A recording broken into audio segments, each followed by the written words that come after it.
Hello, everyone. This is Dr. Judy Shaw-Rice again with Shaw Medical Travel Consultants, and I'm interviewing Dr. Aneita High. She is a part of our team, and she is a well-accomplished psychiatrist by training with many years of experience in the world of volunteerism and specifically with an interest in child psychiatry. We'll start off with giving you a little history about Dr. High. Dr. High is an MD and also has a Master in Public Health. She's board certified psychiatrist in child and adult psychiatry. She completed her BS in psychology from Yale University and then received her medical degree from Medical University of South Carolina. She has over 20 years experience in correctional psychiatry, adult and child residential care, day treatment, inpatient psychiatry, and school-based and community-based clinics with at-risk youth and underserved populations.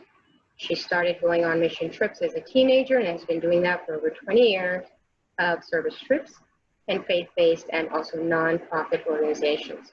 Her passion is in helping people and global mental health, prompted her to complete a master's in public health at George Washington University with a focus on international medicine. Dr. High has studied a large body of evidence that highlights a long-term ineffectiveness of volunteerism, as well as a potential detriment it poses to the communities it is meant to serve.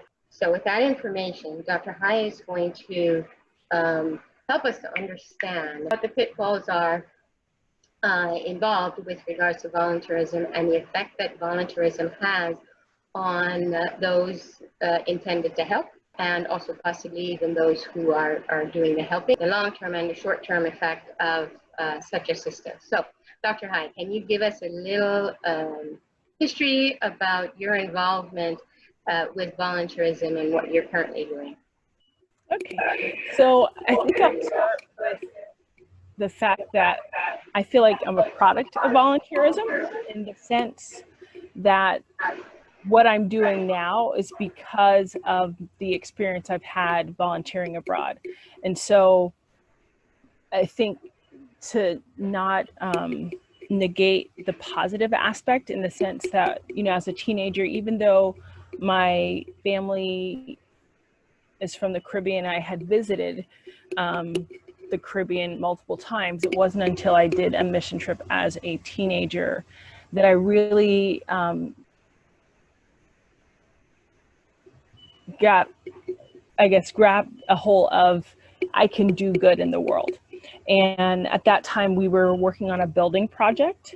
So I believe the benefit of it at such a young age was kind of opening my eyes to another aspect of the world, a different culture than I was familiar with, and recognizing that, you know, people are happy and productive, and it doesn't have to look like things in a first world or developed nation for people to have meaning and just joy in their lives.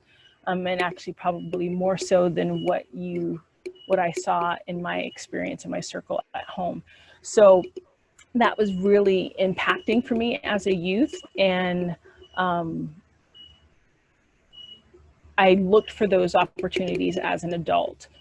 What I can say is I've seen the pitfalls of volunteerism where a team or a group might have an idea of what a community needs, and then they'll go into the community and say, here you go, where it probably doesn't fit. I'll give you some examples. I've been on some building projects where they wanted to build things like in the US with drywall and, you know, their materials and their tools and whatever.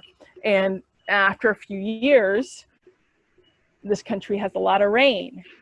So then there was mold, and there was, you know, what a team came down to build and improve wasn't lasting, and it didn't serve the community well, as opposed to looking at what are the materials in the community that are relevant for their climate, for their seasons, and that type of thing. So I think those are some cons that when you come in with an idea and you want to do it the way it works back home,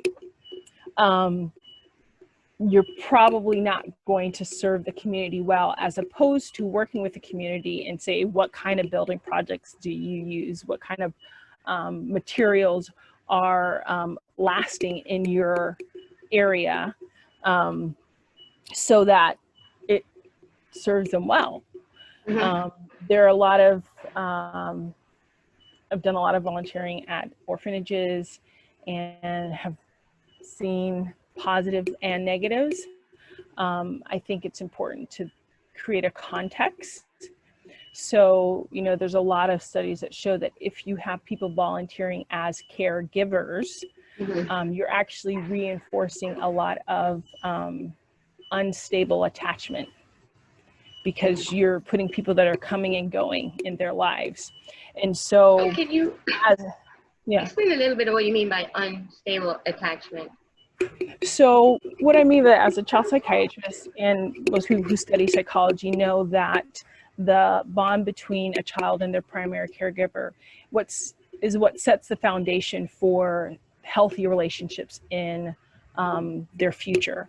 And so you want children to develop a secure attachment, meaning that the person that I'm receiving my care from is a safe place.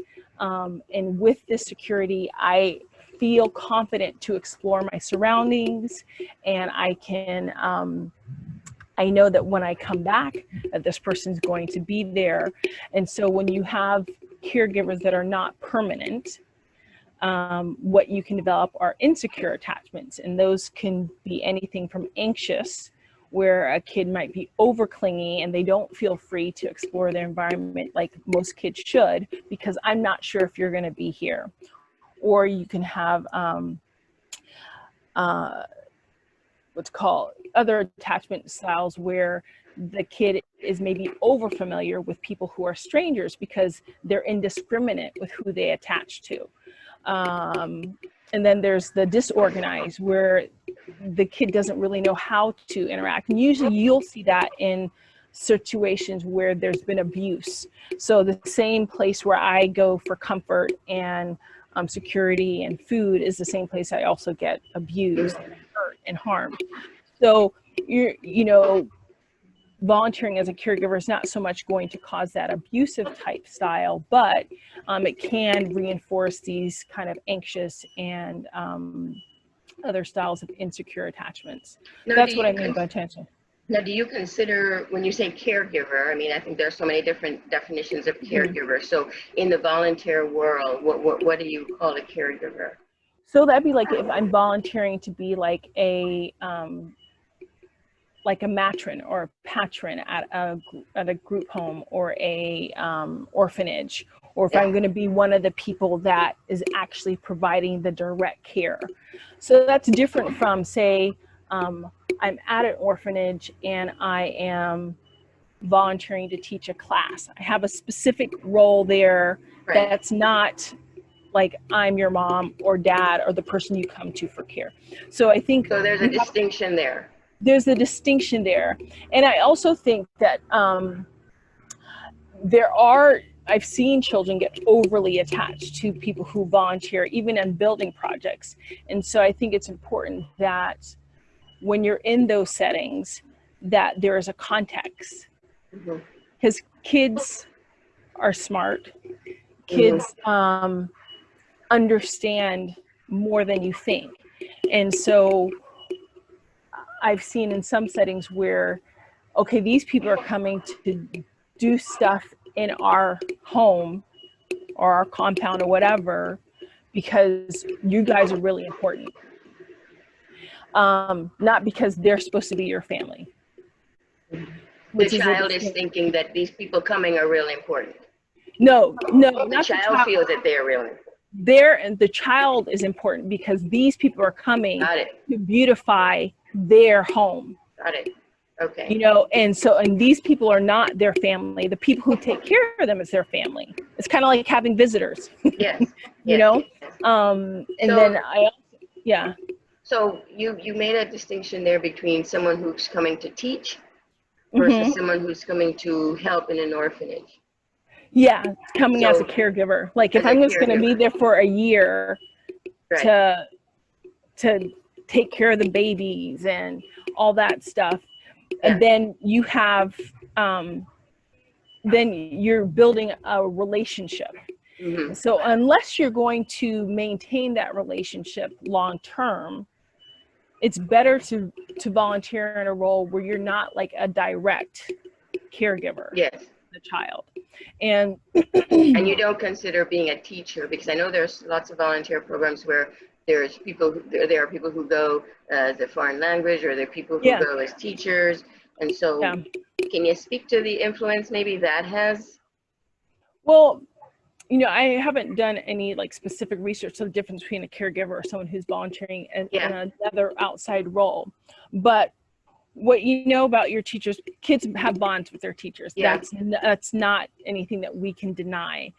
Hmm. But they know it's short-lived. This is Right. my teacher for this term, Right. and then I'm going to go on to another class, and I'm going to Correct. learn other teachers. So there's a context where there is not an expectation that this person is going to be a part of my life Got it. Yeah. long term, you know. And I think it's important to give kids, like I said, a context where, you know, people can be a part of your life for a season and for a purpose, and Hmm. that's good. And people will come in your life and go in your life. And so how do we create good goodbyes? Hmm. Hmm. So that's a great segue. So how would you think the best way to mitigate this? So, because there's so many different programs out there that Mm-hmm. people, they are traveling, and then Yeah. they say, okay, I want to go just volunteer over here for a week, or for 4 days or 3 days. Mm-hmm. Or maybe I'm actually going for that purpose alone. And, maybe and every 2 weeks there's a different cycle of a group of people that come in. Maybe it's from a Yeah. college, or the Rotary, or from Mm-hmm. kids, or, so there isn't that consistency there. But, Yeah. given the fact that that's what folks are doing, how is the best way to work in that construct? And then I do also want to talk on the issue of the building that you mentioned, but I'm going to stick with the kids right now. So, how would you, understanding that that's a construct, there, Mm-hmm. not a whole lot of people are going over there for a whole year. Yeah. So how would you fix that? What would be your suggestion? So like I've been those people, you know. Mhm. And so again, recognizing that there's a context in it. I think ceremony plays a big role in how that is received. What do you mean by ceremony? So for example, when we had, actually we've had long-term volunteers in our program, we've had short-term volunteers in our Yes. program, and usually there is a goodbye. So we Got it. celebrate with each other, and we get up and we talk about what we learned from each other. Got So it. the volunteers have an opportunity to like tell the kids what this experience has meant to them and what they received from the children. That sounds and excellent. then vice versa, the children are able to maybe present a gift, or a couple of them will get up and say something about the people who were there. And so every goodbye is not a bad goodbye. Mm-hmm. Goodbyes are a part of life. And so creating good goodbyes, I Yes. think, is very helpful and healthy for children. Yeah. And that's something that we do with our volunteers.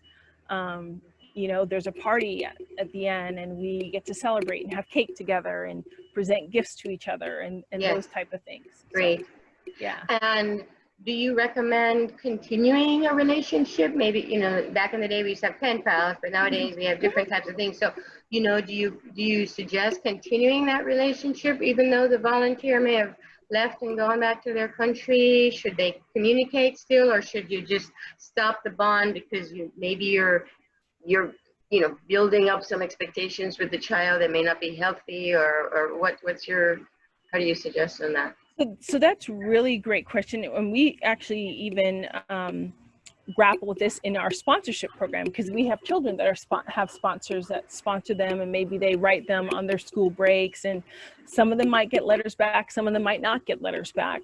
And so it's this it's a real sensitive issue where you have to let people know, hey, if you want to engage in a relationship with this child and kind of walk alongside them as a sponsor, be consistent. Yes.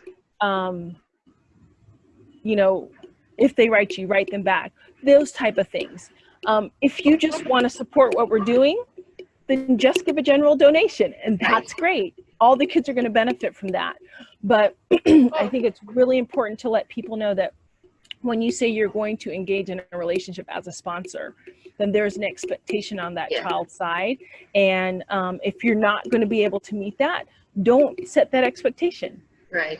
And it's okay. You know, and if you want to send something to the whole group, that's okay. Right. So yes, go ahead. No, go ahead. You're finished. No, I'm just saying it's just about like you would with any child. If you're gonna now, how do you suggest someone who's interested in volunteering? How do you suggest that they prepare for this experience? I mean, do you suggest that they read up about the culture, where they're going? You know, nowadays we talk a lot about cultural competence and awareness. Is that important? Should they educate themselves a little bit more about what their expectations are, or what? Absolutely. They should educate themselves. Now, most organizations, if they're going to request volunteers, they will give them some type of packet. Like we have a packet where we talk about, like, these are the cultural expectations, these are appropriate dress codes, this is what the weather's like, this is what people, you know, think of Americans. So you might not want to wear jewelry, you might not want to give money, because then you're reinforcing some stereotypes, so to speak. But absolutely do research on your own. But I'd say most organizations should give you a snapshot of, if you're coming into the country, these are the expectations, these are the social norms. These are ways to not stand out, even though you're going to stand out. You know, let's not be insensitive to the culture. You know, one thing that I see sometimes that drives you banana is the pictures of yeah, great. Taking. Thank you for mentioning that. Yeah. Especially with the cute children that they see on the side of the road or whatever, or even in our program, we make it very clear that they have to sign a photo consent. If you're going to post anything, it goes through our website and we can tag you on it, but you're not posting, because these children belong to people. Yeah, you see so many pictures on Facebook and all these social media, and you just don't know the impact that the parents, if they're parents or there's anybody else involved, that they just they may not have given approval, and that so all of our kids, before we even post it on our website or any kind of social media, we get their permission. This is the picture you want to show. Do you want it shown or not? No, we don't show it. We go to a different picture and find a different kid who wants their picture shown. And, you know, when they're 5 or 6 or 8, 9, they don't care about their pictures. Like, they'll smile. And then they're 13, 14, and they're like, oh, I don't want that picture anymore. Okay. Because and you have to be teenagers change. Absolutely. And we're big on teaching them about their own privacy, about their own autonomy. People need to ask for their permission for pictures. So even we have a lot of local volunteers, like church groups, youth groups, so forth, that come to our the home and visit the kids. Maybe they'll bring some games or some donations. And so there's a spiel that we give at the beginning, where it talks about picture taking, it talks about not posting on social media. They can have personal pictures of their experience, but if it's going to be posted, then they need to communicate with our office, and we need to get permission from the child before it's posted. The other thing we talk about is this is their home, this is their space. So you just can't go anywhere you want because you want to see what it's You're like. a visitor. Exactly. Yeah. And so what we tend to do is we will have a group of our kids give a tour. Mm-hmm. This is our dining hall. This is our school. This is our dorm. This is our farm. This is, you know, Right. and so they have the opportunity to show this is our space. Right. And you have to respect that. Exactly. Yes. And most people do, you Yeah. know, so most people don't come in and like want to. Right. Well, you know, sometimes you don't think you're disrespecting just because you come from different cultures, and you actually are. You may not, from wherever you're from, you think it's just fine for us to do this, but wherever you're going, that may not be the case. I want to touch on what you said initially. We have about 9 minutes left here, so I want to touch on what you said initially about the building. And so, because that happens a lot, you know, you have some churches, you have these organizations that go to these countries and they're doing good and they build these things, and years later these buildings are just left empty and nobody's using them. So has that been an experience for you? I haven't seen them be left empty. It hasn't served the community well, you know, and I think it's really important. To mitigate that, do you think there's a need to, you know, have conversations with the country, with the countries, to figure out the difference between a need and a want, and what you think they need? And so how is the best way to go about doing something like that? So the best way is to start actually with a needs assessment. So if you are going to come to a community, say, hey, we want to do something. Yes. You don't say we want to do this. Yes. We want to do a medical camp, or we want to do a whatever. Ask them, if you do want to do a medical camp, okay, is there a local hospital? Is there a district hospital? Is there a Ministry of Health in the area? Can we speak to someone and ask them what's the need of the community? Yes. You know, if you want to build a school, okay, is the school registered? Are the kids who are going to go to the school actually get an education that's going to be recognized by the government? Right. You know, you build a school. It's key.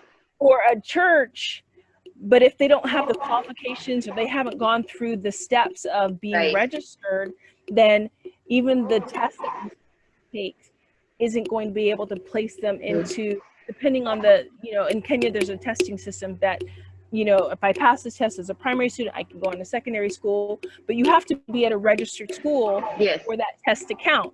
Right. So finding out the legalities of what it is that you want to do.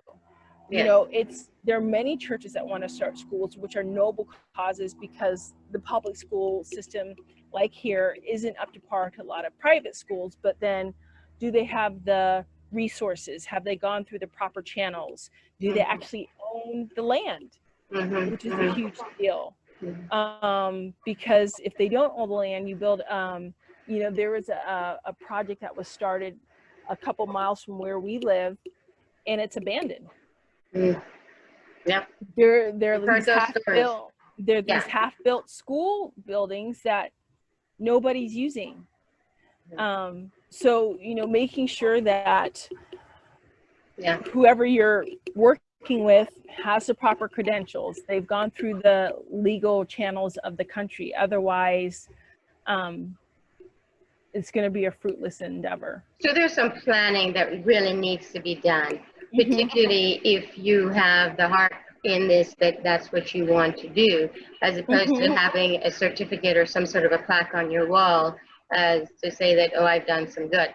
So in the last few minutes that we have, this may be difficult. On a scale of 0 to 10, okay, 10 being fabulous, 0 being not so much. In your experience, just in the different volunteer programs and things that you've either been with as a child, you know, when you were a teenager, and then growing up as an adult, that you're running an organization currently, where do most organizations, where do most volunteer experiences land, considering many of the things that you've said here? I mean, what grade would you give most of them? I would probably give them a mid-grade. I've worked with some that have actually been really good in the fact that they have local partners that they've built relationships with over time. And so they're the ones, it's the local people on the ground that are finding the opportunities, that are finding the projects that need to be done. So I'm going to ask you there. Yeah. So are you saying then that the key here is relationship building and collaborating with the folks on the ground? Absolutely. Absolutely. Yeah. So you would say that would be the key to success? That's the key to success. That's the key to success, and it's the key to relevance.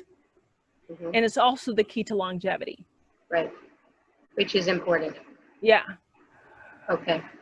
Because if you're just coming in and dropping a project in and there's no one there to sustain it, there's no one else who's invested in it, then there's no way you're going to keep it going. Got it. This has been fabulous. Yeah. I want to really thank you for taking the time. And, you know, I want to suggest to our viewers to subscribe to our channel. And you will also probably see a lot more of Dr. High with the things that she can share with us as we move ahead with the objectives that Shaw Medical Travel Consultants has on board. This has been great. This has been so helpful, and I hope all our viewers find this equally as helpful. So Dr. High, thank you, and good luck in your organization that's doing some wonderful things. And we're also going to show that some information about your organization on this video as well. So everybody will know a little bit about that as well. So thank you.